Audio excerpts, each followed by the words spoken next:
un couple guinéen perd ses deux enfants mystiquement après avoir donné en colocation une pièce de leur chambre à un étudiant ghanéen, histoire mystique.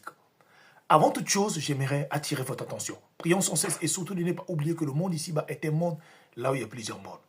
Mes frères et sœurs, s'il vous arrive que vous avez un appartement plus grand que cela et que vous voulez véritablement donner une pièce en colocation, mettre en colocation, qu'une personne puisse venir vivre à l'intérieur alors que vous-même vous vivez dans l'appartement, écoutez cette histoire jusqu'à la fin, s'il vous plaît.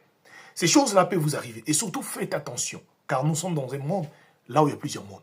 L'histoire m'a été racontée par Amadou, mes frères et sœurs, et Naya. Voilà, mes frères et sœurs, l'histoire se passait le 24 octobre 2024. Plus précisément dans le quartier de Marcouville, à Pontoise. Voilà un couple originaire de la Guinée-Conakry, vivant à Pontoise, mes frères et sœurs. Ce couple est marié depuis beaucoup des années. Alors, ce couple a 3 enfants. Un enfant qui s'appelle Aïcha, l'autre Mori et le dernier s'appelle Salif.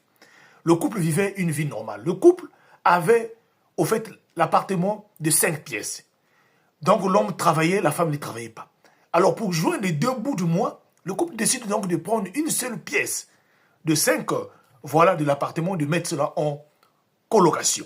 Et voilà, très vite, le couple, en mettant cela en colocation, le couple va trouver un jeune homme originaire de Ghana. Alors, c'est le dernier qui va prendre cette chambre en colocation. La chambre se trouvait dans l'appartement, là où le couple vivait avec leurs enfants, dont la chambre se trouvait au fin fond de l'appartement.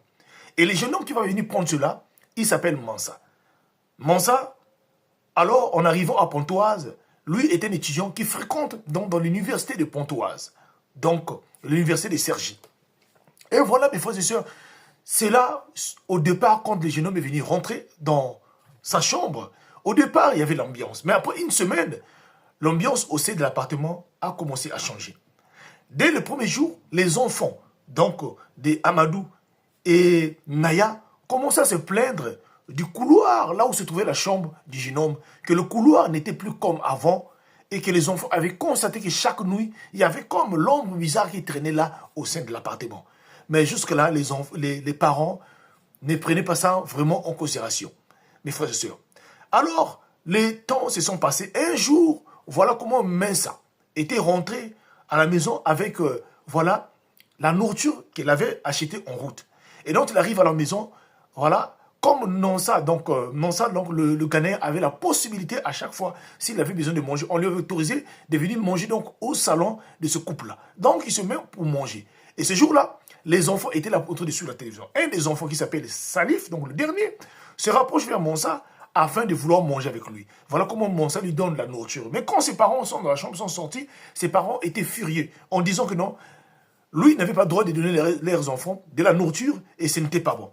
Mes frères et sœurs, après que l'événement est passé le lendemain, voilà, le petit Salif tombe sérieusement malade. On ne comprenait pas il s'agissait de quoi. On l'emmena à l'hôpital, mes frères et sœurs, après plusieurs diagnostics, on retrouve le petit Salif avec un cancer. Mes frères et sœurs, c'était tellement un choc pour les parents. Les médecins se sont battus afin de sauver ces derniers-là, mais après tout juste 6 mois de maladie, le petit Salif meurt alors de cette maladie-là, mes frères et sœurs. Les parents ont pleuré et on a fini par enterrer cet enfant-là. Les mois se sont passés donc. Une année plus tard, voilà comment, mes frères et sœurs, un des enfants encore, donc de Amadou et Naya, tombe malade. Cette fois-ci, c'est la première qui est Aïcha. Aïcha aussi tombe malade. Les parents ne comprenaient pas. Au lieu même de les prier, mes frères et sœurs, ils décident à cette fois-ci-là d'emmener encore l'enfant à l'hôpital. Arrivé à l'hôpital, en faisant des examens, on retrouve cette fois-ci l'aîné avec la même maladie que le dernier qui était décédé, celui qui était décédé avant là. Donc, Aïcha se retrouve avec un cancer.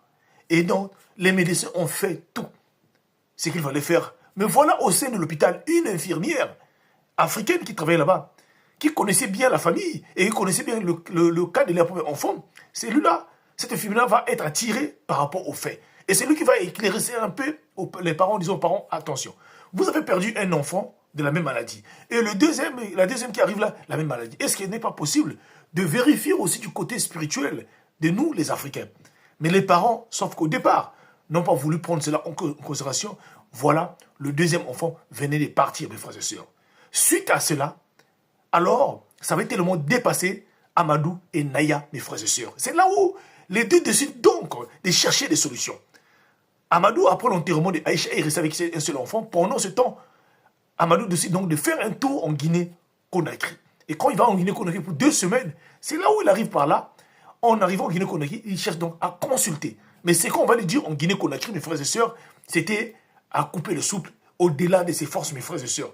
La suite sera la deuxième partie de comprendre cela. Faites attention avec des colocations.